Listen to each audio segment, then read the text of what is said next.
How to Train Your Dragon, released in 2010, was a massive hit, which subsequently led to 2 sequels, 4 shorts, and 2 television series spanning over 100 episodes, keeping fans engaged for the better part of the 2010s. Chris Sanders and Dean DeBlois brought brilliant storytelling to this dragon-filled animated fantasy, with DreamWorks Animation delivering their very best visuals for the franchise. How to Train Your Dragon was a true animated marvel, which is precisely why news of the live-action remake took fans by surprise. While it is true that How to Train Your Dragon didn't need a live-action remake, How to Train Your Dragon proves that it can be done quite well and without feeling like a soulless cash grab. You might ask, what's the secret to making a good live-action remake that doesn't incite ire the way that Disney has with their remakes, including their most recent attempt, Lilo and Stitch?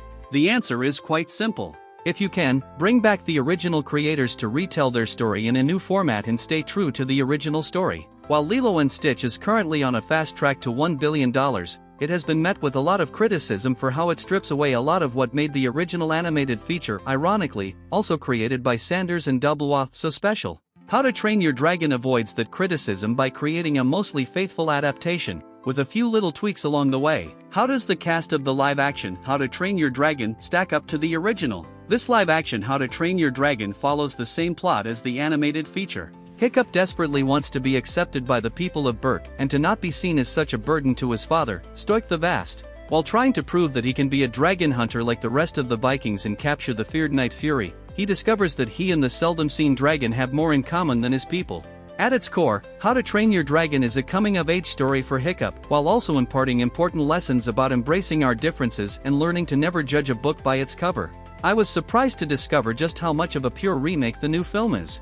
With a script and visuals that so closely match the original, the live-action film easily solidifies itself as an epic and thrilling crowd-pleaser. The most impressive aspect of How to Train Your Dragon isn't the seamless visual effects that bring Toothless and the entire flock of dragons to life. It's the flawless casting choices. The original Hiccup had an iconic voice that matched his affable personality and somewhat dorkish character design. I don't know what Viking magic they used to turn an animated character into a real boy, but Mason Thames is Hiccup. He has endless charisma and charm, and he endears himself to the audience within the first few minutes, just like his animated counterpart does. The live action also gives audiences more time with Hiccup and Toothless as they bond and train, expanding upon the more montage-like sequences in the animated film. Similarly, Nico Parker proves precisely why she was cast to bring new life to Astrid. Her introduction is exactly as it is in the original film, with Hiccup's adoration for the tough-as-nails Viking on full display. Parker and Thames have fantastic chemistry, and she does well at pulling off Astrid's emotional evolution in ways that the animated film didn't necessarily give the character the space to develop on her own.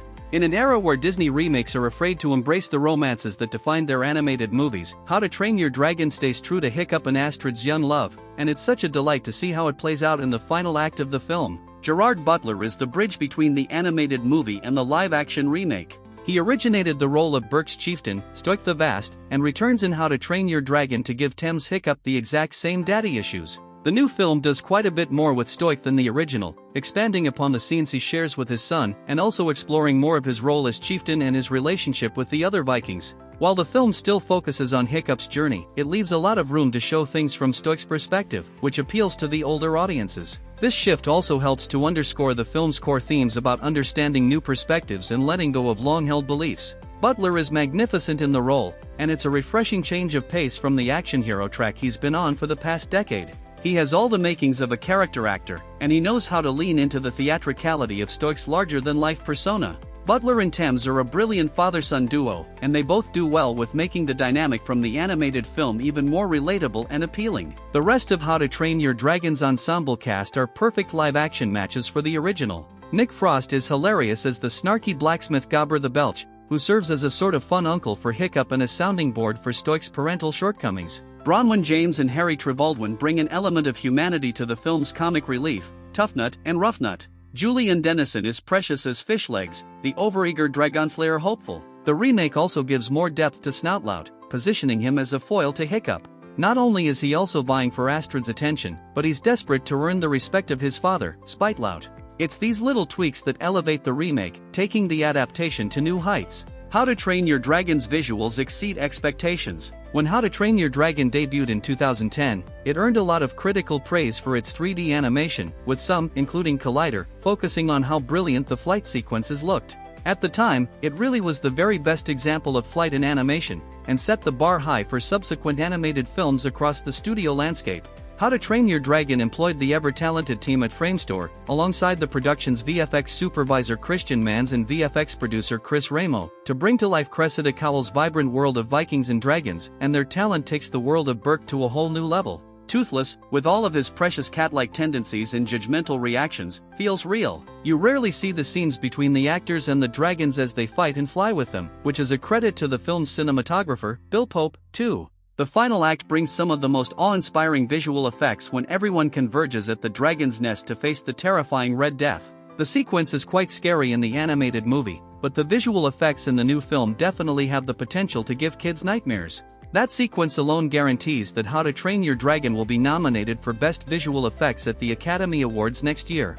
In addition to the visual effects, How to Train Your Dragon's entire visual aesthetic takes what works in the animated film and transforms it into something befitting its fantastical and historical elements. The film's production designer, Dominic Watkins, perfectly recreates the world of Berk, expanding upon the animated film's locations to make it feel more tangible and lived in, while the costume designer, Lindsay Pugh, recreates the original's iconic looks with an edge of historical realism that elevates them.